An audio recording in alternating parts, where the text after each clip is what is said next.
द्वारक में एक राजा एक नगर में रहते थे और बड़े धर्मात्मा आचार विचारी राजा थे और उनकी इच्छा थी कि मुझे इंद्र के पद भी प्राप्त होना चाहिए। और जो जीवन में गुरुदेव के सहारे अपनी नीति नियम मर्यादा के साथ अपनी परंपरा अपनी नीति नियम से कुछ भी पाना चाहता है वो परिश्रम के साथ उसको पा करके अपना कल्याण कर लेता है। जो व्यक्ति धर्म और कर्म को नहीं देखता कि मैं सनातनी हूँ और कर्म कैसे कर रहा हूँ, वो व्यक्ति कभी भी जीवन में कुछ नहीं पा सकता। क्योंकि जिसने अपने धर्म के बारे में नहीं सोचा, जिसने अपने कर्म के बारे में नहीं सोचा, उसका परिवार बिखर जाएगा। क्योंकि परिवार में हमेशा आचार विचार नीति उसका परिवार में बच्चे देखेंगे जैसा उसने किया वैसे बच्चे हो जाएंगे। तो हमारा सनातन का क्या होगा? धीरे धीरे बेटा ढार हो जाएगा। ये तो हुआ है क्योंकि सनातनी होकर के भी अपराध करते हैं, सनातन होकर के सनातन के विरोध में आ जाते हैं और सनातनी होकर के सनातन धर्म को छोड़ करके और रास्ता अपना लेते हैं। इसलिए सभी देवता कहते हैं उनकी बुद्धि भ्रष्ट हो जाती है और उनका मिटने का समय आरंभ हो जाता है। कहा जाता है विनाश काल विपरीत बुद्धि और आफत काल मर्यादा नास्ते। जय प्रभु दारुण दुख दे और बाकी मत पहले हर ले। इसी प्रकार राजा अपने बड़ी श्रद्धा के साथ अपने इंद्र बनने का सौभाग्य सुनहरा मौका और इंद्र वो ही बन पाता है जो 101 निर्विघ्न यज्ञ अश्वमेध यज्ञ कर लेता है, उसे इंद्र की पदवी प्राप्त हो जाती है। राजा नहुष ने बड़े श्रद्धा और भक्ति भाव के साथ साधु संत ब्राह्मण और सनातनों के सहयोग से 101 अश्वमेध यज्ञ निर्विघ्न अनन्य करके और सौभाग्य सुनहरा प्राप्त कर लिया।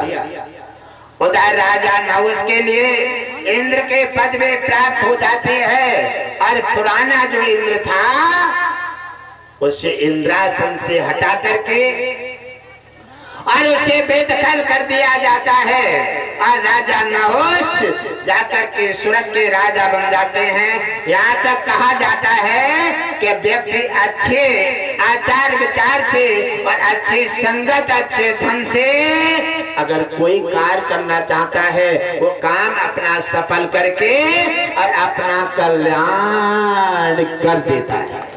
और जो व्यक्ति कुनीति से पाप से और नाना प्रकार के अधर्म के कमाई से धर्म के विरोध में चल करके अपने तरक्की करना चाहता है उसका निश्चित विनाश हो जाता है। क्योंकि धर्म से हट करके कोई चला है, ट्रेन जब पटरी से उतर के चलेगी तो ट्रेन की बर्बादी हो जाएगी। इसी प्रकार राजा नहुष इंद्र सूरत का राजा बन जाता है और जब राज्य किसी को कुर्सी किसी के हाथ में आ जाती है तो फिर वो धीरे नहीं चलता, वह सोचता है कि मेरे समान कोई दुनिया में है ही नहीं। और बड़े बड़े अच्छे अच्छों के साधु संतों ने खटाई उतार दी है। क्योंकि साधु संत जब अपने से पे आता है तब भगवान विष्णु जैसे को हिला करके कटा देता है। क्योंकि साधु और ब्राह्मण अपने में पूर्ण जब हो जाता है तब भगवान विष्णु भी उनकी आज्ञा का पालन करने लगते हैं। राजा नहुष ने अपने इंद्रासन के कुर्सी मिल जाने से उन्हें अहंकार होने लगा। कहा ज्ञानी और धर्मात्मा के लिए और पद पाने के बाद जब अहंकार का जन्म होता है तो समझ लो विनाश का पेड़ लग जाता है। विनाश का पेड़ लग गया और राजा नहुष अपने राज्य से सुरग में घूमने जा रहे हैं और उधर पुराने इंद्र की इंद्राणी वो अपनी पूजा करने मंदिर में जा रहे हैं।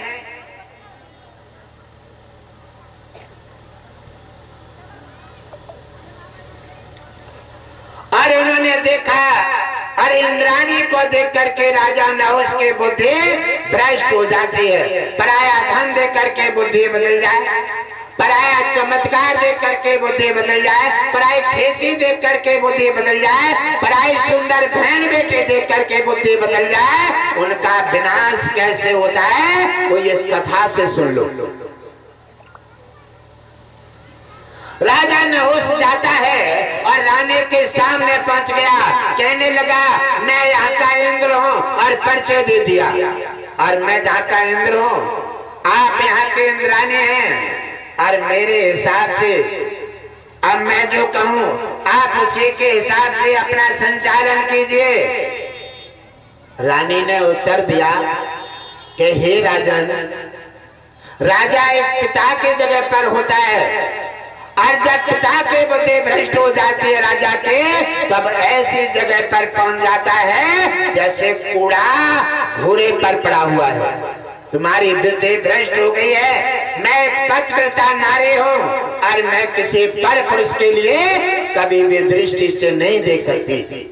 और हे राजा नहुष, आप अपना दामन को बदल लो, वरना बर्बादी से अलावा और कुछ नहीं मिलेगा। राजा नहुष ने कहा क्या मैं तुम्हें पा करके रहूंगा, मैं यहाँ का इंद्र हूँ। और कहते हैं कि जब बुद्धि भ्रष्ट हो जाती है तो समझ लो मिटने का समय आ जाता है। राजा नहुष को काफी समझाया इंद्राणी ने। राजा नहुष ने उनके लिए चुनौती दे दी कि मैं तुम्हें 4 दिन देता हूँ, 4 दिन में समझ करके या तो अपने को समर्पित कर दो, वरना तुम्हें जबरन उठा करके और तुम्हें मजबूर कर दिया जाएगा। 4 दिन के कह करके राजा नहुष अपने राज्य को चला जाता है और इंद्राणी चिंता जनित हो जाती है। आजकल व्यक्ति सोच लेता है कि कोई बड़ा आदमी मेरे से टकरा रहा है, मैं इसे कैसे पेश ले पाऊंगा, इसलिए स्वयं चिंता करने लगता है और चिंता करके उसका बीपी बढ़ जाता है, अटैक पड़ जाता है, खुदकुशी कर लेता है या फिर क्षेत्र छोड़कर भाग जाता है। ये कोई वीरों की कहानी है। अगर कोई व्यक्ति तुम्हारे लिए नाजायज सता रहा है तो उसके लिए विचार करो, ऐसे व्यक्ति का चुनाव कर दो जो भगवान को भी एक बार विवश करने में सामर्थ्य रखता हो, और विवश करने में सामर्थ्य रखता हो। 1 दिन व्यतीत हुआ और 2 दिन व्यतीत हुए, इंद्राणी बड़ी चिंता में है और कहने लगी पति महाराज तपस्या को चले गए हैं, अब हमारा सहयोग कौन करेगा, और जो राजा है कोई छोटी पूरी चीज तो है नहीं। इसलिए रानी बड़ी चिंता जनित अपने विश्राम में चले जाते हैं। कहने लगे हे नाथ, अब क्या होने वाला है।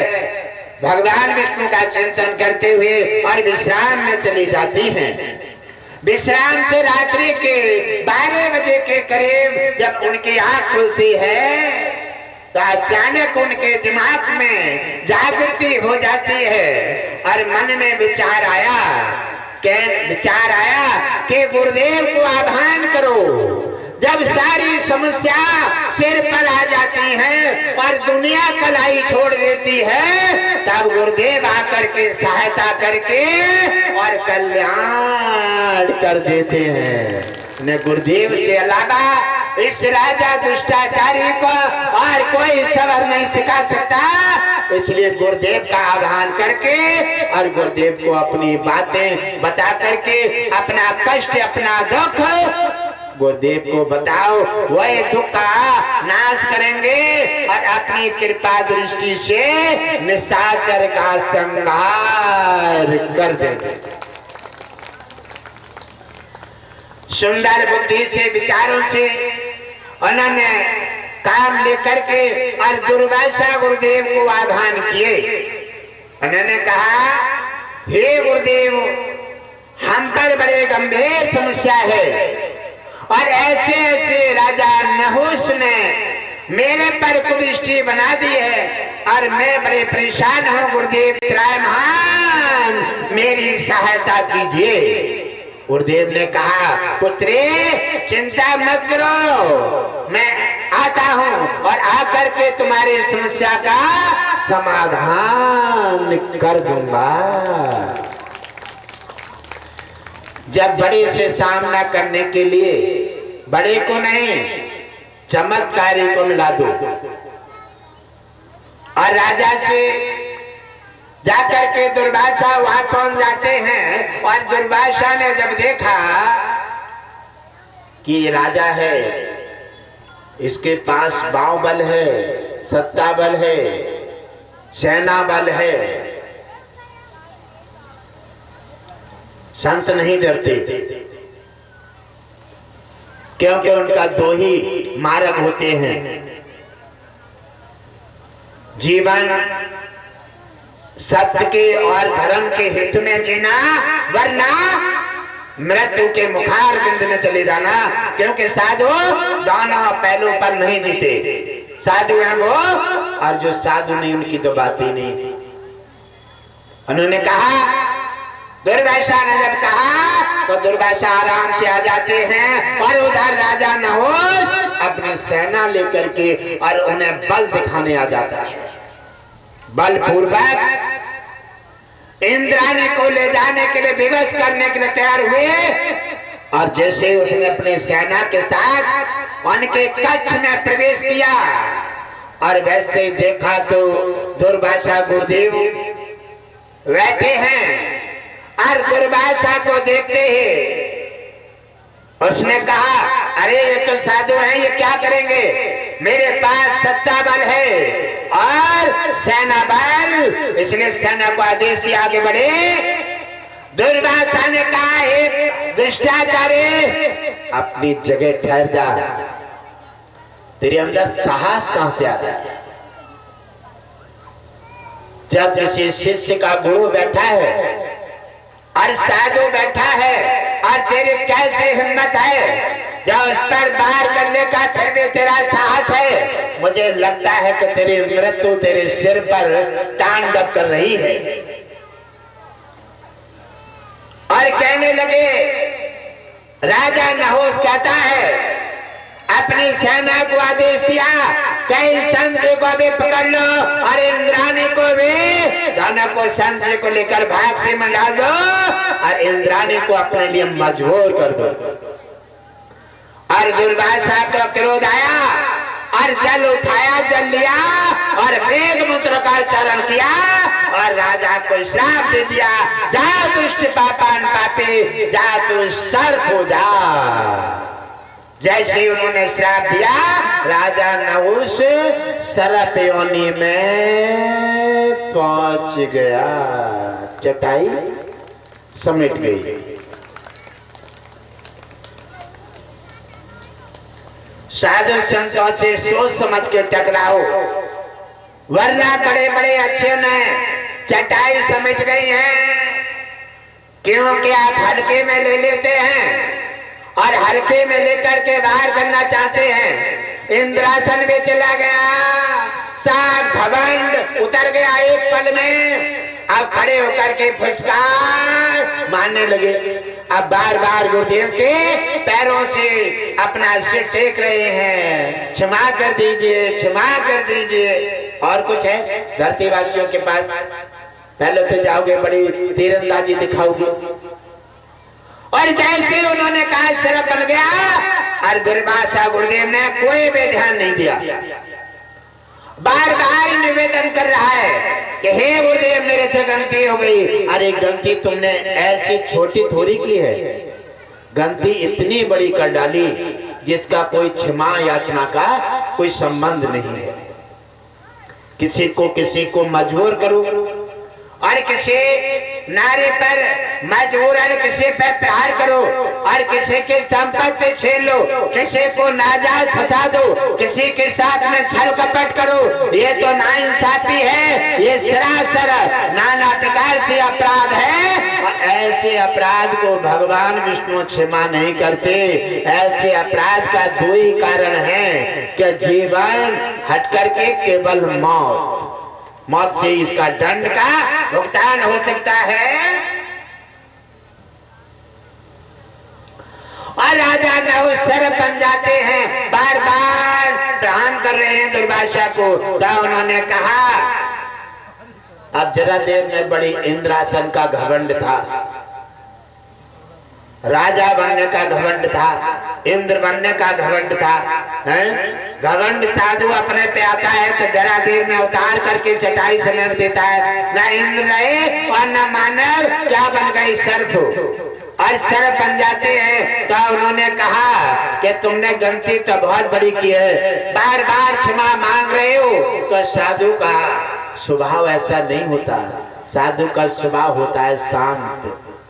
आपने गलती की है, तुम्हारा नशा उतर गया है, इंद्रासन तुम्हारा छिन गया, और बाय इंद्रासन पाने के लिए तुमने 101 यज्ञ किए, कितनी धन राशि खर्च की, कितना परेशान योगदान किया, कितने व्रत रहे, कितने भूखे प्यासे रहे, तब तुमने यज्ञ किए और यज्ञ करके इंद्र की पदवी पाई। और इंद्र की पदवी पा करके तुम्हें अहंकार हो गया, पर नारी पर संपत्ति पर तुमने नजर डाल दे, इसलिए आज तुम्हारी हालत क्या है राजा नहुष। आज पसुरी के भर पर रहोगे और आप सर्प योनि में आ गए हो, मानव देही भी चली गई, इंद्रासन की कुर्सी का अहंकार भी चला गया। अब क्या है, तुम्हारे हाथ में कुछ है? बार बार प्रणाम कर रहे हैं, बार बार सिर टेक रहे हैं। उन्होंने कहा कि जाओ, अब तुम्हारा और कुछ नहीं हो सकता, एक ही साधन है, जाओ मैं तुम्हें इसका उद्धार उपाय बता देता हूं। जाओ सागर में कमल के नाभि में बैठ करके सर्प योनि में 28,000 साल भगवान विष्णु की आराधना करो, भगवान विष्णु की आराधना करो।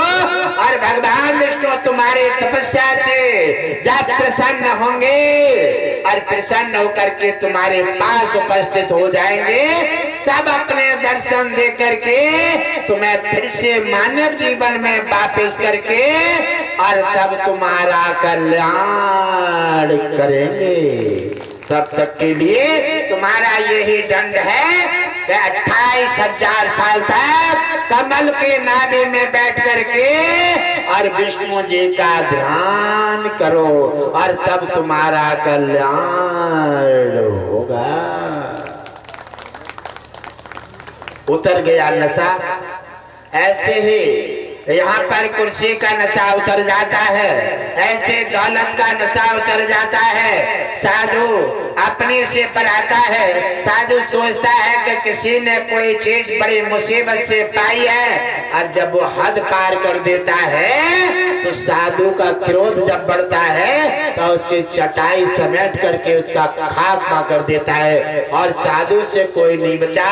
उन्होंने जाकर के फिर जाते हैं, इंद्रानी ने गुरुदेव की नाना प्रकार से पूजा याचना की और कहा, गुरुदेव आपने तो भगवान से भी बड़ा कार्य किया है, भगवान इतनी जल्दी मदद नहीं कर सकता, क्योंकि बाकी तपस्या करो तब प्रकट होंगे, और आपने तो आकर के पल भर में उस दुष्टाचारी का समाया कर दिया और सफाया करके जो आज आपने हमारी लाज बचाई है। गुरुदेव हम किस प्रकार से आपको आप धनबाद तो नहीं दे सकते, क्योंकि आप हमारे गुरु हैं, इसलिए हे गुरुदेव बार बार प्रणाम कर रही हैं, बार बार आरती उतार रही हैं। आज आप नहीं होते, इतने पावर आप में नहीं होते, तो आज इंद्र आपको भी बस में करके और आज हमारे इज्जत पर हमला कर देता।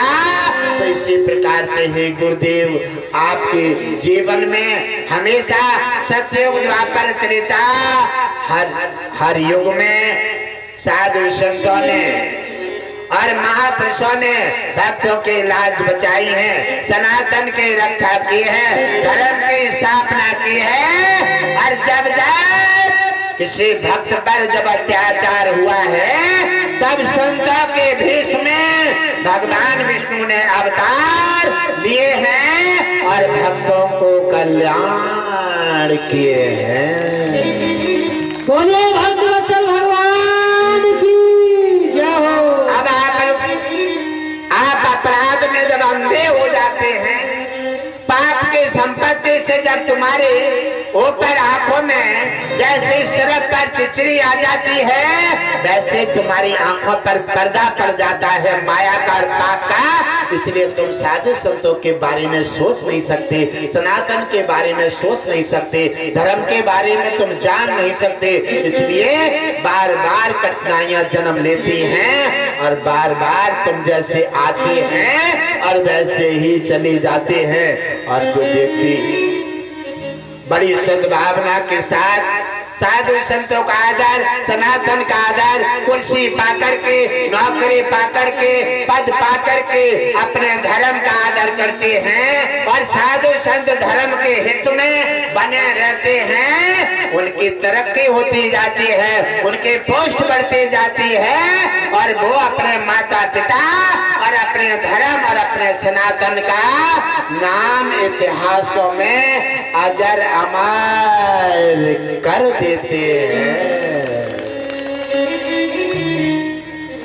और छोटे तलैया होते हैं ना, छोटे तलैया में थोड़ा सा बरसात हो जाए तो जालम वालम बहाने का काम करेगी, और सागर होता है ना, तो चाहे बरस जाए या ना बरस जाए, उसमें जल है तो अभी है, ना है तो अभी है, उबाल नहीं आएगा और तलैया बहुत जल्दी उफल जाती है। बार बार ये तलैया ही बार बार साधु संतों पर और भगवान पर और सनातन पर बार बार अपना वर्चस्व जमाना चाहती हैं। अरे क्या है तुम्हारी बुद्धि?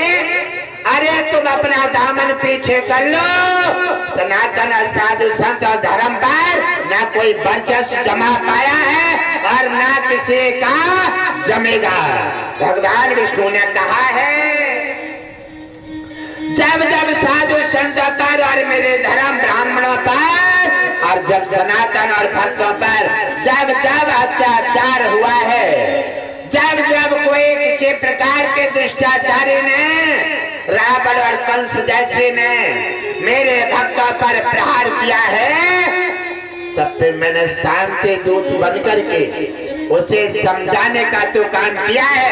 और जब उसने नहीं समझ पाया है, फिर मैंने राम रूप में और कृष्ण रूप में अवतार लेकर के और दुष्टाचारी का सफाया भी कर दिया है।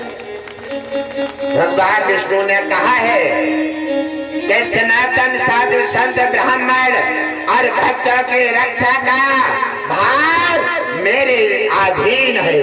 मैं इनकी सहायता करने के लिए प्रतिबद्ध हूँ। सनातन पर साधु संत महापुरुषों पर कोई भी अपना निशाना और कोई भी इनकी आज्ञा का उल्लंघन करेगा, और समझ लो वो अपना जीवन में गहरी खाई में गिरने का मार्ग बना लेगा। और मैं उसे समझा देता हूँ। और बार बार उन्होंने कहा है कि जब जब धर्म की हानि होती है, साधु संत ब्राह्मण और भक्तों पर अत्याचार, सनातन पर अत्याचार होता है, तब भगवान विष्णु ने कहा है कि मेरा संतुलन बिगड़ जाता है। और मेरा संतुलन बिगड़ना ही ये दुष्टाचारियों का खतरा के घंटे बाज जाते हैं। जब जब मेरा अवतार जब जब होगा, और अवतार के अलावा भी जब जब धरती पर साधु संतों पर पार होगा, तब तक साधु संतों के भेष में मेरा धरती पर आगमन होता रहेगा।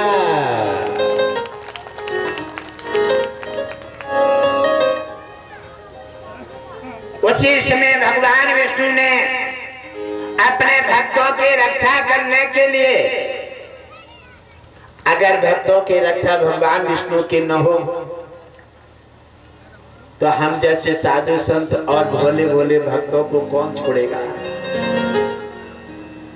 दुष्टाचारी योजना बना करके और नाना प्रकार के गेम बनाएंगे और उन्हें उलझाने का काम करेंगे। भगवान विष्णु ने कहा है चिंता मत करो गुरुदेव, आप इन दुष्टाचारियों का समय चटाई समेटने का समय आ गया है। भगवान विष्णु धरा पर आ गए हैं अपने भक्तों की और सनातन और देवी और कन्या गौ माता की रक्षा करने के लिए। जब हमारा आप समझ नहीं सकते हैं, समझने की बात है, जब नहीं समझोगे तो काम कैसे चलेगा। और बिना और नगर में कह देते हैं ऐसे चले, क्योंकि अगर इंद्राणी अगर गुरु के पास ध्यान नहीं रखते, गुरु नहीं के नहीं होते तो उन्हें इंद्राणी को कौन बचाता, वो जबरन पकड़ ले जाता और उन्हें विवश से उन्हें अपने पत्नी रूप में अपना लेता, उनका धर्म भ्रष्ट हो जाता। इसलिए कौन बचाता, भगवान तो आ नहीं पाता, क्योंकि भगवान तो तुम्हें धरती पर बनाकर भेज देता है और तुम्हारी रक्षा केवल गुरु के अधीन होती है, साधु संत महापुरुषों के अधीन होती है। वो बताते हैं वो नियम का पालन करो और उनके नाना प्रकार से धर्म और सनातन की सेवा करो, दान पुण्य सेवा में अर्पित रहो और दया के पात्र बने रहो, जिससे गुरु कृपा बनी रहेगी तो आपका कल्याण भी होता रहे। बोलिए सद्गुरुदेव भगवान की जय हो। और कोई भी इतिहास उठा के देख लो, बिना गुरु के बिना महापुरुषों के कोई भी दुष्टाचारी का वध नहीं हुआ। राजा रावण ने साधु संतों के रक्त निकाले और कर के रूप में, क्योंकि वो सोचता था कि मेरे से बड़ा कोई है नहीं, और उसे कर के रूप में जब रक्त निकाले तब निर्दोष साधु संतों का क्या दोष था। उसी के दौर में भगवान विष्णु ने राम रूप अवतार लिया और दुष्टाचारी रावण का सफाया कर दिया। जीवन में अगर गहराई में सोचो तो तीन चीजें अलौकिक हैं। तीन चीजें अलौकिक हैं, माता, गुरु और भगवान। अच्छा ये बताओ, निस्वार्थ प्रेम कौन करता है? निस्वार्थ प्रेम कौन करता है? जगत में कोई नहीं कर सकता। निस्वार्थ प्रेम केवल तीन ही जगह है। निस्वार्थ प्रेम माता करेगी, अपनों गीले में सोएगी, तुम्हें सूखे में सुलाएगी। बेटा भले ही बड़ा होने के बाद उसे घर से बेघर निकाल दे, उसे रोटी न दे, उसे भिखारिन बना दे, बनने को तैयार रहेगी, लेकिन बेटा के कष्ट देखने को तैयार नहीं होगी। माता से अच्छा और माता से ज्यादा निस्वार्थ प्रेम करने वाला कोई और है ही नहीं। दूसरा निस्वार्थ प्रेम करने वाला मिलेगा गुरु। अगर सही मिल जाए तो निस्वार्थ प्रेम करके, क्योंकि तुम्हारा कोई भी किसी स्वार्थ से तुम्हारा काम नहीं करेगा। और तीसरा है भगवान, आपका कोई भी स्वार्थ निस्वार्थ आप पर कृपा करता है, और जब आपके रास्ता बदल जाती है तब क्रोध का अंगारा डाल करके तुम्हारा सफाया भी कर। और हमें तो लगता है कि दुनिया में ईश्वर जन्म दे करके धरती पर उतार देता है, तो गुरु से बड़ी धरोहर दुनिया में है ही नहीं। क्योंकि गुरु के बिना संसार में व्यक्ति को जानकारी ज्ञान नहीं मिलेगा, तब वो पशुओं की भांति जीवन जिएगा।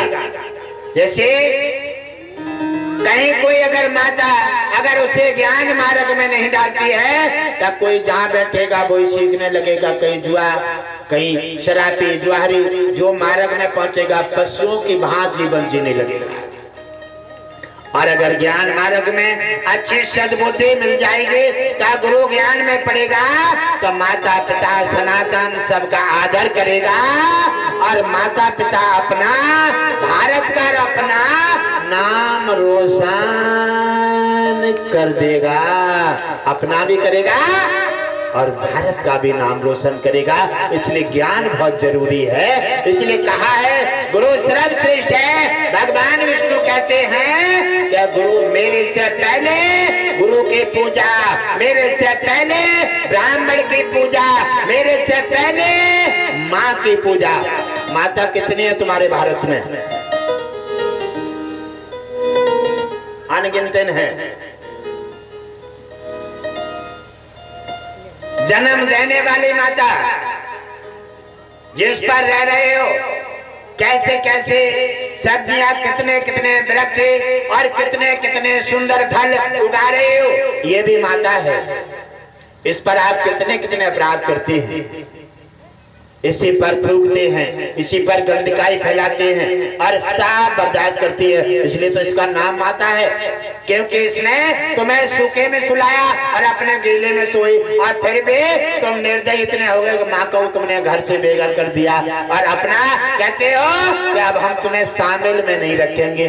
कहने लगी माता, फिर भी बर्दाश्त कर लेती है। कितनी महान है माता। देखो धरती माता, जन्म देने वाली माता, और देखो गौ माता। गौ माता, माता कह देती है बच्चा जब उनकी बात को नहीं मानता है तो माँ तो दूध का कर एहसान कर लेती है कभी कभी, क्योंकि हमने तुम्हें दूध पिलाया और सूखे में सुलाया। अगर पता होता ना तो तुम्हारा हिसाब वही चुकता कर देती हम। ये कह देती है माता, गुस्सा में कह देती हैं, हृदय से नहीं कहती हैं, और न कभी ऐसा कभी सोच है उनके, लेकिन कह फिर भी लेती हैं। और लेकिन गौ माता तो ये भी नहीं कहती है, बालक पिए, बूढ़ा पिए, छोटे से लेकर बड़े तक पियो, कभी तक पियो, दूध, रबड़ी और घी सब इस्तेमाल करो। और इसे कहते हैं गौ माता। और वो बुढ़ापे तक तुम्हारे दांत ना रहे, और रोटी मीच के मट्ठा में खाओ, दूध में खाओ, और घी दूध सभी तुम्हें खिलाती हैं और तुम्हारा जीवन सींच लेती हैं। और तुम कैसे हो गए जो माता के लिए ब्लेड का ताल लगा देते हो। और ब्लेड के माता के लिए जब बूढ़ी हो जाती है तो उसे फिर दुष्टाचारियों के हाथ में दे देते हो। इसलिए भगवान कहता है कि जो निर्दयी है, वह तुम्हारी दया, वह तुम्हारा सनातन, वह तुम्हारा भारत की मिट्टी, और वहां तुम्हारी मानवता समाप्त हो जाती है। वहां केवल शैतान तुम्हारे मस्तक पर धारण हो जाता है। धरती माता, गौ माता, भारत माता, अरे और सरस्वती माता, कितनी माता, गंगा माता, यमुना माता, सरजू माता, अरे देखो तुम कितनी माताएं हैं। और फिर भी अनाथ, फिर भी इतनी माताओं की आज्ञा का पालन नहीं करते और फिर भी अपराध कर रहे हो, फिर भी गड़सा बजा रहे हो। इसी प्रकार तुम्हारा कष्ट ने तुम्हारी कलाई पकड़ ली है, क्योंकि तुम्हारा धर्म कर्म से मेल नहीं खा रहा है।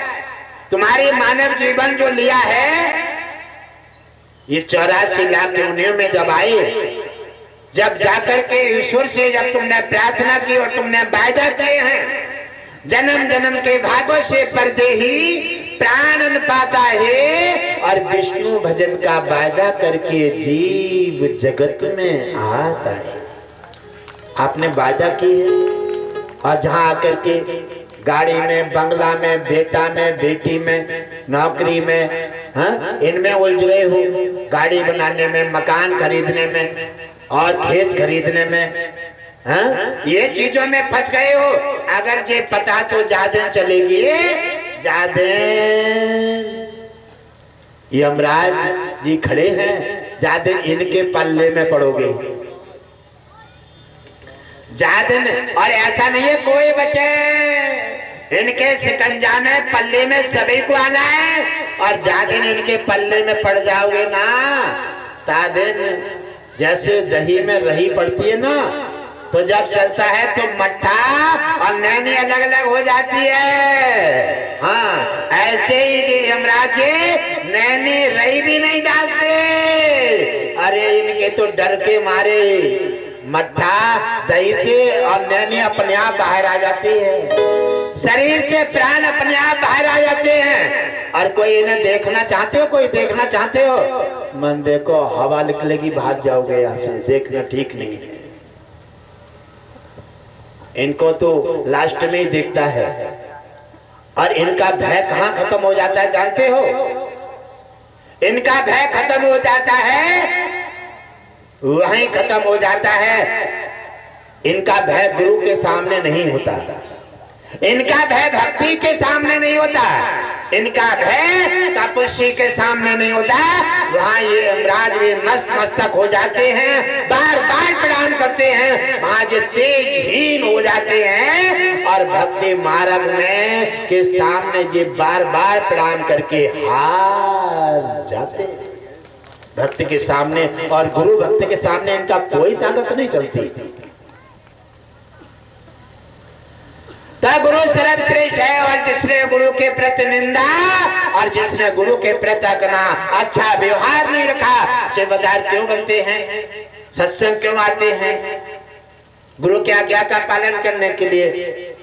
अरे गुरु कैसे अच्छी सेवा से, अच्छी जिम्मेदारी से, हाँ, अच्छे विचारों से, गुरु के आज्ञा का पालन करने से जब भगवान प्रसन्न होगा तब तुम्हारी भक्ति सफल होगी।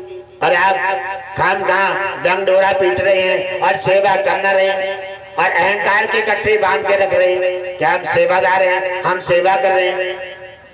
अहंकार, ज्ञानी का अहंकार ही तो पतन का कारण है। ज्ञानी को और किसी के पास, भक्त के पास अहंकार का जन्म हुआ तो समझ ले उसका बर्बादी का समय आ गया।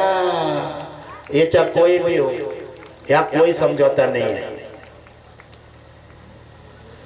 गुरु क्या करता है, अरे गुरु कहाँ काम आता है? जहाँ दुनिया में कोई काम नहीं आता वहाँ गुरु काम आ जाता है। गुरु सेवा काम आती है, भक्ति काम आता है, दान काम आ जाता है, और देश सेवा और भक्ति भी वह काम आ जाती है। अब इनमें से कहूँ कुछ किया नहीं है, केवल वर्दी पहन ली, तो समस्या कैसे हट जाए? समस्या कोई दिखावा थोड़ा हट जाए। भगवान कोई अनाड़ी थोड़ी है। राम राम श्याम श्याम, राम राम श्याम श्याम करो थोड़ी देर, और थोड़ी देर जाओ और मटर पनीर में डट जाओ। हाँ? तो राम राम श्याम श्याम, उधर एक हाथ से व्रत रखो, पूरे दिन बकरिया जैसा व्रत, पूरे दिन खाओ। अरे क्या फायदा है? भगवान क्या तुमने अनाड़ी समझ लिया है, बालक समझ लिया है? हाँ?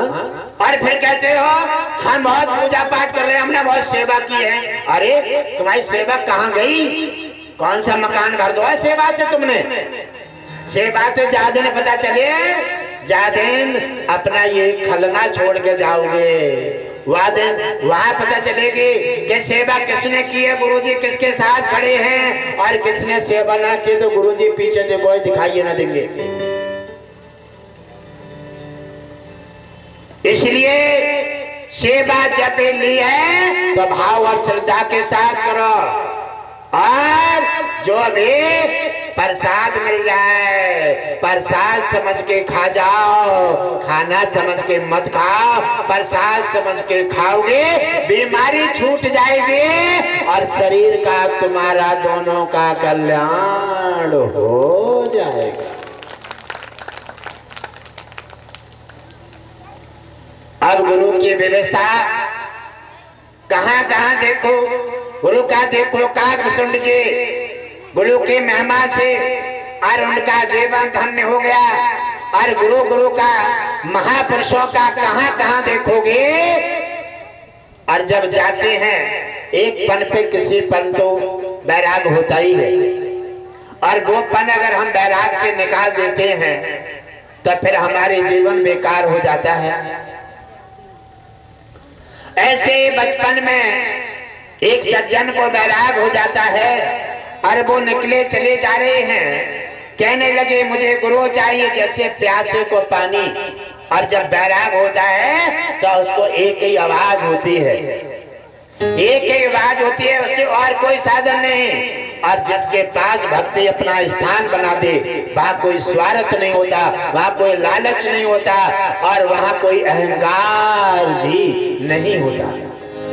भक्ति का मार्ग सिद्धांत जब सिस्टम अपनी जगह दाखिल हो जाता है तो भगवान भक्ति मार्ग में धरती पर आकर के उसका कल्याण कर देता है। उसी समय उन्होंने देखा एक मंदिर पे एक ब्राह्मण देवता रहते थे और वहां जाकर के पहुंच जाते हैं और जाकर के उनको प्रणाम किए और प्रणाम करके कहा कि हम आपको गुरु बनाना चाहते हैं, हमें गुरु की प्यास है, नामदान की प्यास है और हम भक्ति मार्ग में जाना चाहते हैं और हमें कुछ भी नहीं चाहिए। जब बैराग होता है तब ऐसा ही होता है। कथा सुनत मुर्दा जलत तेरी आरत के अंत, ऐसे बुद्धि सदा रहे तो क्यों न मिले भगवान। कथा सुनत मुर्दा जलत तेरी आरत के अंत, ऐसी बुद्धि सदा रहे तो क्यों न मिले भगवान। अगर बैराग ठहर जाए तो भगवान आने में धरती पर देर नहीं होती। भगवान के धरती पर हैं, केवल प्रकट होने में देर नहीं होती। भगवान सभी जर्रे जर्रे में है, सभी की आंखों में। अगर भगवान नहीं होता तो तुम्हारे हाथ नहीं चलते, तुम्हारी आंखें नहीं खुलती, तुम्हारे हाथ नहीं उठते, क्योंकि ये क्या है, शरीर एक घट है और ये गुरुदेव का नाम क्या है, ओम विष्णु हरि घट घट बासी। ये शरीर घट है, आंख घट है, हाथ घट है, आंखें घट है, नाक घट है। जिस घट से हरि निकल गया वही अंग बेकार हो गया। या तो दवाई खाओगे, मालिश करवाओगे, या फिर हाथ लटकाए फिरोगे, या पैर लटकाए फिरोगे, या चार पाई पड़े रहोगे। क्या है, हरि निकल गया उस घट से। इसलिए हरि से अगर घट में रखना है, जीवन नैया सही चलाना है, तो फिर ओम विष्णु हरि घट घट बासी जी का नामदान लेकर के और भजन करते रहना है। तो आपका शरीर, काया और माया सही बनी रहेगी। जब शरीर अच्छा होगा तो समझ लो घर में भी सम्मान मिलते रहेगा। क्यों, काम करोगे तो सब खुश रहेंगे और काम ना करोगे 4 दिन चारपाई पे लेट के देख ले। तो जो बड़ा प्रेम करते होंगे, बड़े तारीफ करते होंगे ना, वो अभी आंखें बदलने लगेंगे। क्योंकि दुनिया में काम और दाम दो ही चीज की कीमत है और भक्ति की कीमत तो केवल भगवान को और गुरु को है। इसलिए सबको अलग अलग सौदागर हैं, अलग अलग मार्ग, और वे जाते हैं तो गुरुदेव के पैर पकड़ लिए, हम तुम्हें नामदान लेना चाहते हैं, प्यासे हैं, और गिर गए पैरों से, रोने लगे, तड़पने लगे। लोग कहते हैं भक्ति मार्ग में कोई जब दीवाना हो जाता है तो लोग समाज आज धरतीवासी उसे पागल कहने लगते हैं, इसकी दिमाग की हट गई है, ये पागल हो गए हैं। तो एक तो पागल है ही है, एक तो है, या तो जो सब पागल समझ रहे हैं तो ये पागल है, या फिर भक्ति मार्ग में है वो पागल है, एक तो पागल है ही। और भक्ति मार्ग में तो पागल नहीं होगा पूरा जब तक है, तब तक भगवान विष्णु धरती पर आकर के उसका कल्याण नहीं करेगा। क्योंकि वो तो पागलों को ही आकर के उठा लेता है, और पागलों को, बड़े बड़े अच्छे पागलों को उठा करके अपने साथ नाम जोड़ करके और इतिहासों में दाखिल कर दिया है। ऐसे ऐसे पागल हुए हैं, और जब तक पूरा पागल नहीं तब तक भगवान धरती पर नहीं। जब जाकर के अब देखो तो भक्त इतने थक गए हैं, कोई ताली भी बजाने तो कोई नहीं, कहे थोड़ी थोड़ी पटपटाए दे, कौन है सोई स्वागत कर दो थोड़ा बहुत। अरे ताली हाथ काय के लिए दिए हैं, हाथ काय के लिए दिए हैं? ये ताली बजाने के लिए या लड़ाई करने के लिए दिए हैं? ताली ऐसे नहीं, ताल हाथ उठाओ दोनों, हाथ ऊपर उठाओ और ताली यूं बजती है, यूं ताली यूं बजती है। तब भगवान और देवता देख करके आपको आशीर्वाद दे करके, ऐसे क्यों बजती है ताली? अच्छी रेखाएं जब झड़ेंगी ना तो तुम्हारे सिर पर आशीर्वाद के तौर में तुम्हारा कल्याण कर देगी। गुरुदेव विष्णु लक्ष्मी समय सरकार की जय हो। इसी प्रकार से जाकर के भक्त ने गुरुदेव को समर्पित हुए और प्रणाम किए, गुरुदेव के पैरों से चिपट गए और हुपक हुपक के रो रहे हैं। गुरुदेव ने काफी देर तक देखा कि भक्त कहाँ तक है और उठाया, कहा आंसू पहुंचे और कहा तुम्हें नामदान चाहिए, ठीक है, प्यासे को पानी मिलना चाहिए। अगर तुम्हें प्यास है नामदान की तो फिर तुम्हें नामदान मिलेगा। नामदान देकर के गुरुदेव ने और उन्हें शंकर जी के मंदिर में पूजा करने का व्यवस्था दे दी। अब वो मंदिर में पूजा करने लगे और पूजा जैसे बता दी। अब भगवान शंकर जी की पूजा किसने बताई? गुरुदेव ने। यानी तुम तो कुछ जानो नहीं भगवान कहाँ है कहाँ नहीं है। गुरु गोविंद दो खड़े काके लागू पाए, बलिहारी गुराब के गोविंद दिए बता। आप तो जानते ही नहीं है भगवान कौन है। आप जब जानते नहीं है भगवान कौन है तो फिर आप जानते नहीं देवता कौन है तो आप किनको समझेंगे। इसलिए गुरु अनिवार्य है और बिना गुरु के कोई भी प्राणी भवसागर पार नहीं जाता। इसलिए भवसागर पार जाना है। अज्ञान एक अंधेरा है, अज्ञान है लेकिन परंतु अज्ञान जहां भी आ जाए, भक्त में हो, सेवादार में हो या फिर कहीं पर भी हो, अगर अज्ञान है ऐसा कैसे हो सकता है? ऐसा हो ही नहीं सकता। लेकिन परंतु ऐसा वैसा लगा देते हैं, वो अज्ञान है। अज्ञान और अज्ञान है अंधेरा। अंधेरे में कहीं गिर जाओ। अज्ञान अंधेरा है और ज्ञान एक प्रकाश है। गुरु ने मार्ग दिया, जाओ ऐसा होगा, और शिष्य भी बोला ऐसा जरूर होगा। गुरुदेव ने कहा है ये है ज्ञान। ऐसा समझने वाले मानने वाले भव सागर पार चले जाते हैं और जीवन में गुरुदेव का हाथ उनके सिर पर रखा रहता है। भगवान लक्ष्मी और विष्णु और गुरुदेव तीनों की कृपा मिलती रहती है, उनका कल्याण होता रहता है। गुरुदेव लक्ष्मी नारायण समय सरकार की जय हो। और अज्ञान है, उन्होंने कहा ऐसा कैसे हो सकता है? गिर गई खाई में। ना उनको नामदान को कोई फायदा, ना सेवा को कोई फायदा, ना घंटरिया हिलाने को कोई फायदा नहीं रहा। समझो वो अंधेरे में पड़े, ज्ञान समाप्त हो गया। क्योंकि जिसने गुरु के नाम पर लेकिन लगा दे, भगवान विष्णु ने देव ऋषि नारद को तत्काल श्राप ठोक दिया। तत्काल श्राप ठोक दिया। उन्होंने कहा गुरु के नाम पर लेकिन लगाई, भगवान विष्णु ने तत्काल उन्हें श्राप दे दिया कि जाओ 84 लाख नरकोनी भोगो। तुमने गुरु के नाम पर, गुरु पवित्र शरीर है और पवित्र नाम है, और गुरु से बड़ा तीनों लोग 14 भवनों में कोई कोई और है ही नहीं। भगवान विष्णु ने कहा कोई नहीं। क्योंकि जिनकी जरूरत हमें भी धरती पर जाते हैं, अवतार लेते हैं, तो हमें भी गुरु की जरूरत धरती पर पड़ती है। हम जिस समय राम रूप में आए तब भी गुरु बनाए, कृष्ण रूप में आए तब भी गुरु बनाए।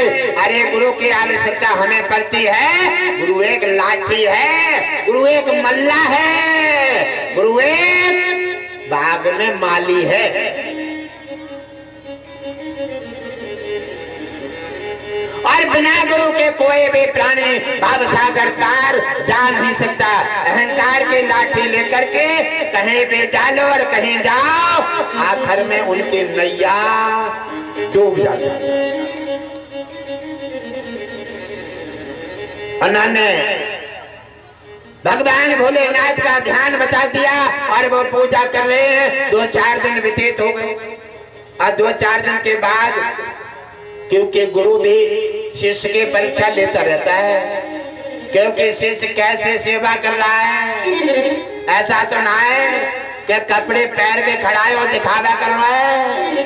हाँ, वो बार बार परीक्षा लेता है कि मेरे भक्त के अंदर भक्ति कुछ बड़ी है या फिर जो दही बहु खत्म हो गए। जा करके देखा और गुरुदेव कुटिया से निकल के जा रहे हैं, और कुटिया से निकल के जा रहे हैं। देखा, शिष्य ने देख लिया घुमा करके वो, और शिष्य सोच रहा है कि मैं भगवान की पूजा कर रहा हूं, अब गुरुदेव को प्रणाम क्यों करूंगा।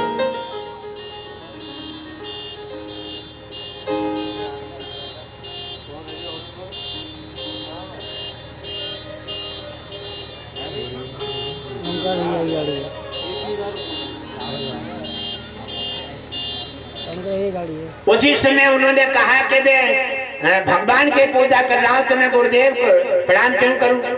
अरे वो भूल गया कि भगवान भी दुनिया बनाने वाला, गुरुदेव की पूजा और गुरुदेव को मनाने में, खुश रखने में भगवान खुश रहता है। और अगर गुरुदेव नाराज हो गए तो भगवान को कोई मना ही नहीं सकता, तुम्हारे हाथ ही नहीं आएगा, क्योंकि वो तुम्हें देखने में ही नहीं आता।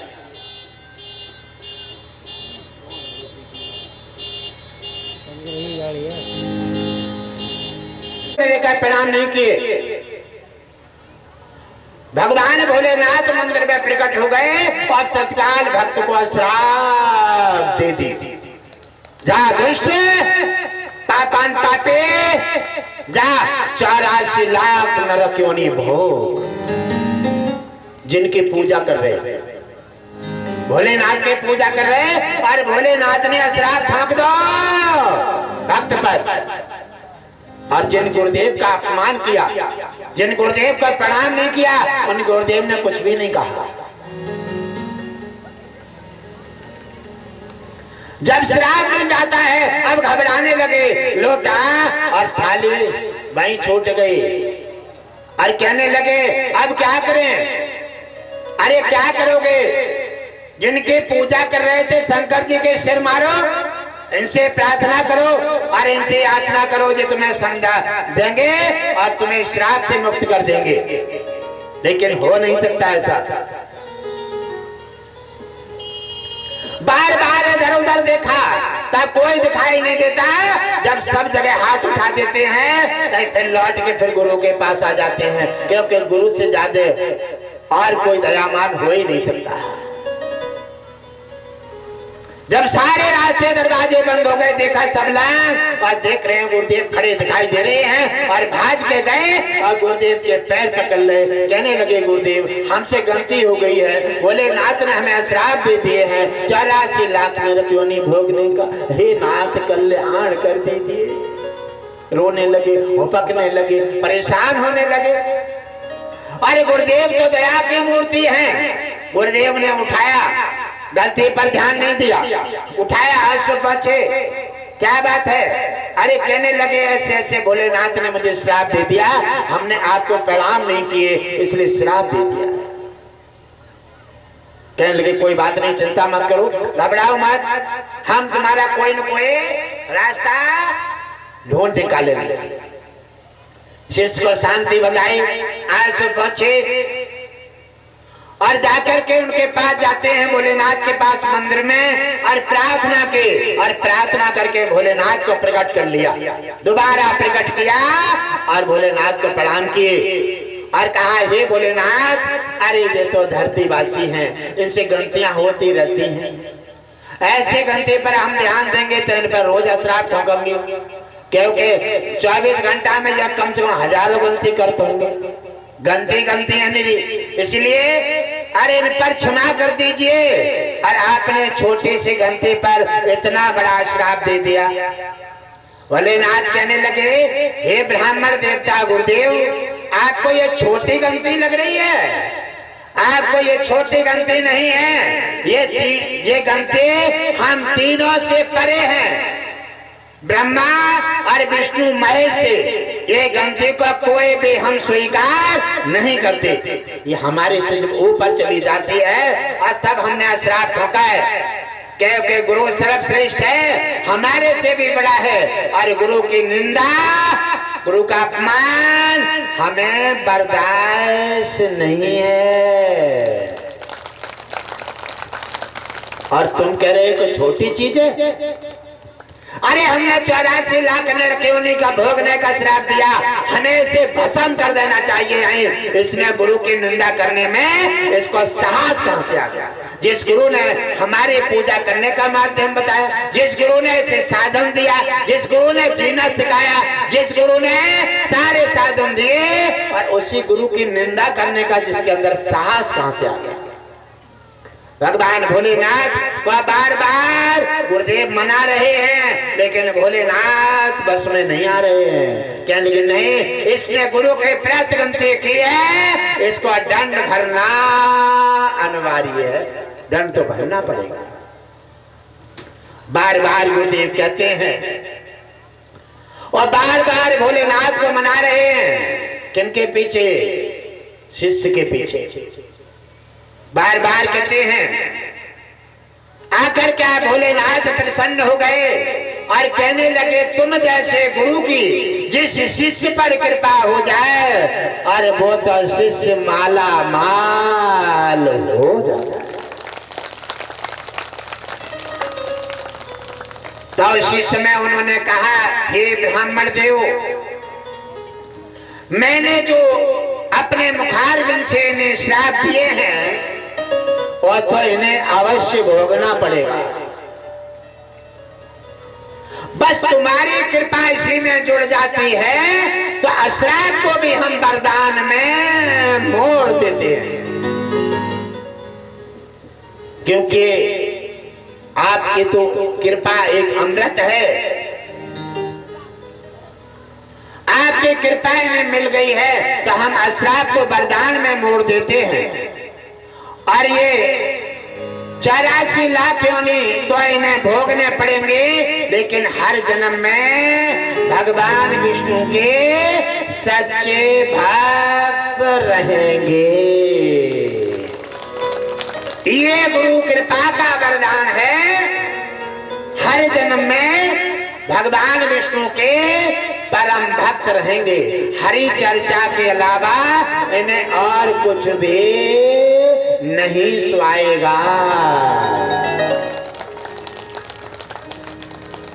गुरुदेव कहने लगे, हे मेरे भोलेनाथ, आपने तो भक्त को आनंदित कर दिया, और जब तुम्हारे हर जन्म में भगवान विष्णु का भक्त रहेगा तो फिर कष्ट वहां कैसे आ जाएगा? सेवा में कभी कष्ट नहीं होता है, भक्ति में कभी कष्ट नहीं होता है। और जब आदमी को रुचि होती है सेवा करने में तो न भूख न प्यास, वहां कुछ नहीं होगा। भूख प्यास कहाँ लगती है? अच्छा भोजन कहाँ चाहिए? जहाँ सेवा में मन नहीं है तो वहां खाने में मन होगा, वहां सोने में मन होगा, वहां मच्छर लगेंगे, वहां एकांत चाहिए। और सेवा की रुचि है तो ना भूख ना प्यास ना नींद कुछ नहीं आएगी। भगवान विष्णु कहते हैं, ऐसे सेवक के लिए हमारे पास हमेशा हाथ फैले रहते हैं, और ऐसे सेवक को हम अपना शरणागत बना करके और मोक्ष प्रदान कर देते हैं। बोले भक्तवत्सल भगवान की जय हो। और शीश में उन्होंने कहा, अंत में जाकर के इन्हें ब्राह्मण शरीर प्राप्त होगा। अंत में ब्राह्मण शरीर प्राप्त होगा और उसी शरीर में आचार्य के पास शिक्षा लेने जाएंगे। अब आचार्य शिक्षा देने में बहुत प्रयास करेगा। जैसे हम सेवादारों को समझाने में बहुत प्रयास करे हैं, लेकिन इनको तो हरि को एक अश्राप लगा है जो तो हरि चर्चा में लीन रहता है। हमारी बात कुछ ना सुने। इन्हें हरि चर्चा में न खाना है, न पीना है, न मच्छर है, और ना यही नहीं दिख रहा है चावल खा रहे हैं, रोटी खा रहे हैं, इतने लीन है, इतना बड़ा वैराग है। इसी प्रकार जा करके जब उन्होंने देखा भक्तों ने ब्राह्मण शरीर प्राप्त होगा, उसी शरीर में ये आचार्य के पास शिक्षा लेने जाएंगे और इन्हें कुछ भी वो बहुत पढ़ाना चाहेगा लेकिन इन्हें कुछ समझ में नहीं आएगा, क्योंकि इनकी हरि चर्चा का श्राप लगा हुआ है। हरि चर्चा के अलावा कुछ नहीं सुहाएगा। आचार्य उसी समय इन्हें अश्राप दे देंगे और उसी अश्राप में इन्हें काक का शरीर प्राप्त हो जाएगा और उसी काक के शरीर में इनका उद्धार होगा। उसी समय उन्होंने कहा, ये ब्राह्मण देवता, जिस पर तुम जैसे गुरु की कृपा हो जाए उसका आनंद मंगल हो जाता है। और उसी समय आचार्य जब इन्हें श्राप दे देंगे और उसी समय कहेंगे आचार्य कि मैं तुम्हें बताता हूँ, समझाना चाहता हूँ और बार बार कौवा के भांति चुपचाप बैठे रहते हो, हाँ ना का कोई जवाब नहीं देते। जाओ, मैं तुम्हें श्राप देता हूँ, जाओ तुम कौवा बन जाओ। उस समय ब्राह्मण शरीर से काक का शरीर प्राप्त होगा और उसी समय हे ब्राह्मण देवता, राजा दशरथ के यहाँ भगवान विष्णु का राम अवतार होगा।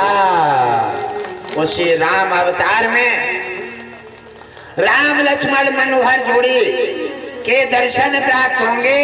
काग शरीर में दर्शन प्राप्त होंगे। उसी समय इनका जीवन धन्य हो जाएगा और उसी समय इनका कल्याण हो जाएगा। काग वसुंत जी नाम से इतिहासों में मेरे राम के साथ नाम जुड़ जाएगा। पृथ्वी आकाश जब तक रहेगा तब तक नाम अजर अमर बना रहे।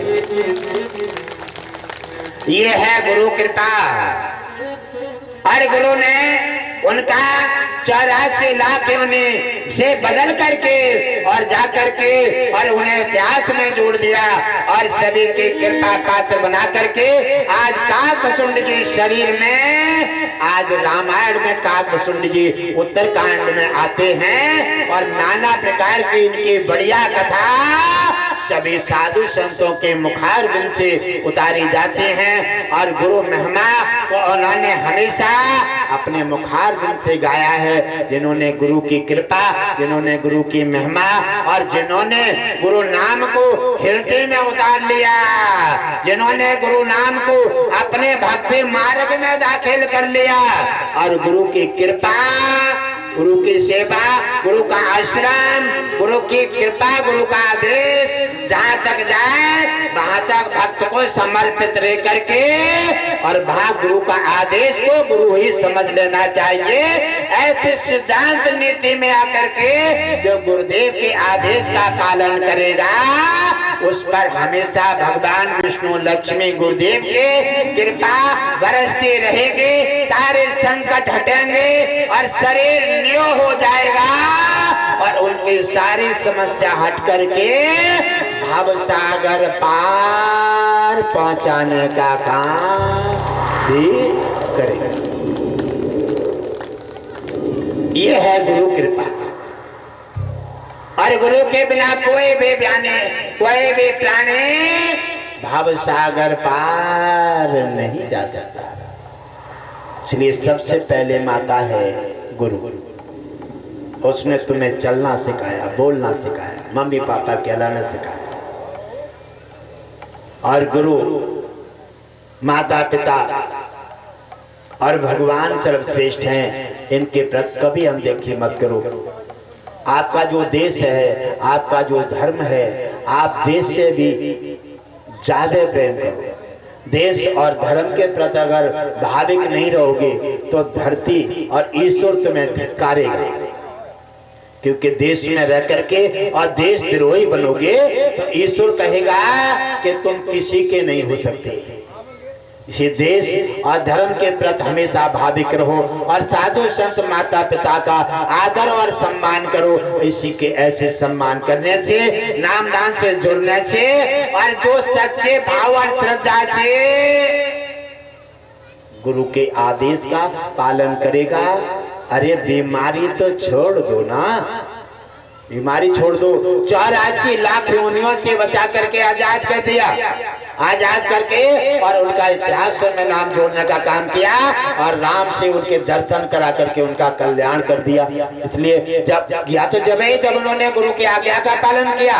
इसलिए गुरु को हृदय से और भाव से, और गुरु एक नाम ऐसा पवित्र नाम है जिसको हृदय में धारण करो और जो गुरु आदेश दे दे वो मन से, श्रद्धा से, भाव के साथ जब तक शरीर में, तन में प्राण रहे तब तक गुरु की आज्ञा का पालन करो। ऐसे भक्त को भगवान विष्णु हमेशा अपना सर्वस्व देकर के भी और उसका कल्याण कर देते हैं। बोलिए भगवान भगवान की जय हो। तो मेरे प्रिय भक्तों, आज पहला दिन है और गुरुदेव ने काफी सत्संग के माध्यम से आपको सद्मार्ग प्रदान किए हैं। और सभी देवता, कुछ देवता यहाँ से जाने का काम करेंगे और वीर हनुमान और यमराज, वीर हनुमान यमराज वह हमेशा चारों दिन यही गुरुदेव का आदेश है। आप यहीं पर अपनी देखरेख और अपनी व्यवस्था सभी रखेंगे। क्षेत्र को और परिवार को सद्भावना में दाखिल करेंगे और भाविक बुद्धि में प्रवेश करके और सभी का कल्याण करेंगे। तो गुरु के समर्पित भाव से भक्ति है, ज्ञान है, सेवा है। जहां तुमने पूरे दिन सेवा की और एक बुराई को सकला दिया या फिर कोई गुरु की आज्ञा की अवहेलना कर दी, या फिर गुरु ने जो तुम्हें आदेश दिया उसका पालन नहीं किए, तो आपके समझो पूरे दिन की नहीं सत्संग की पूजा सेवा सब बेकार चली गई, कोई फायदा नहीं। ऐसा ही तो होता है, ये निष्फल हो जाती है। आप कहते हैं हम सेवा कर रहे हैं, भक्ति कर रहे हैं और खाते में कुछ है ना, खाता खाली पड़ो, 0 पे। इसलिए मैं फिर भी तुम्हें जगा करके मार्ग देना चाहता हूँ। आप श्रद्धा और भक्ति भाव के साथ आपने जो संकल्प लिए हैं, आपने सेवा में भाग लिए हैं, आप मन से और भाव से सेवा करो, श्रद्धा के साथ और गुरु के आदेश का पालन करो। जहाँ ड्यूटी लगे श्रद्धा और भक्ति भाव के साथ करो। आप जय मन देखो, जहाँ ड्यूटी लग गई है भाई तुम गुरु जी को समझो, यह हमारे सामने है और गुरु जी के लिए आदेश का पालन करो। आदेश का पालन करोगे, सेवा भाव से श्रद्धा से करोगे तो आपके कष्ट स्वयं ही नष्ट हो जाएंगे। क्योंकि अश्विनी कुमार को गुरुदेव ने सुसैन वैद्य को इसीलिए स्थायी कर दिया है कि हमारे भक्तों का कष्ट का निवारण करो। हाथ में दर्द है वो ठीक हो जाएगा, पैर में दर्द है वो ठीक हो जाएगा, शरीर में दर्द है वो ठीक हो जाएगा। ठीक कब होगा? या तो दान हो या सेवा हो या फिर कृपा हो, या तो दान हो या सेवा हो या कृपा हो। कृपा कब मिलेगी?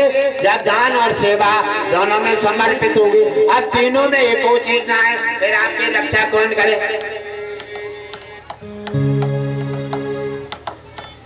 इसलिए समय मिल गया है और कीमती समय को बर्बाद मत करो। और गुरुदेव ने कह दिया है जो सेवा करने योग्य नहीं है और जो सेवा में गुरुदेव की आज्ञा के अनुसार भाव के साथ सेवा नहीं कर पाए और सेवा से वंचित हो जाए, सेवा हटा दें, आराम से बैठ करके पंडाल में सत्संग सुने, भाव के साथ सेवा से हट करके सेवा कर लो तो वो अच्छा है। और एक तो सेवा और एक सत्संग भी सुनो और सेवा भी करो। दोनों काम कब मिलते हैं? सेवादार को दो आनंद मिलते हैं और दो फायदा मिलते हैं सेवादार को, सत्संग भी और सेवा भी। ऐसे सुनहरे अवसर पर भगवान विष्णु गुरुदेव लक्ष्मी तीनों की कृपा पात्र बनो। अहंकार मत करो और स्वाद हटा दो और गुरुदेव की कृपा से जो भी प्रसाद मिल जाए उसे ग्रहण करो और आश्रम और हमेशा आपस में भाईचारा रखो। क्रोध करो मत, क्रोध से आपकी भक्ति छीण हो जाती है। इसी प्रकार कुछ भी शेष नहीं बचता। इसलिए हे मेरे प्यारे भक्तों, गुरु का काम है आपको मार्ग देने का, गुरु का काम है, क्योंकि हम आपको अपना समझते हैं, आपने नाम दान लिए हैं, तो हम आपको संकट से हटा करके और भगवान विष्णु की गोद में बैठालना चाहते हैं। हम आपको भवसागर पार पहुंचाना चाहते हैं, हम आपका नाम इतिहासों में जोड़ना चाहते हैं। इसलिए गुरुदेव के आदेश का पालन करो और श्रद्धा भक्ति भाव के साथ सेवा करो, तुम्हारा कल्याण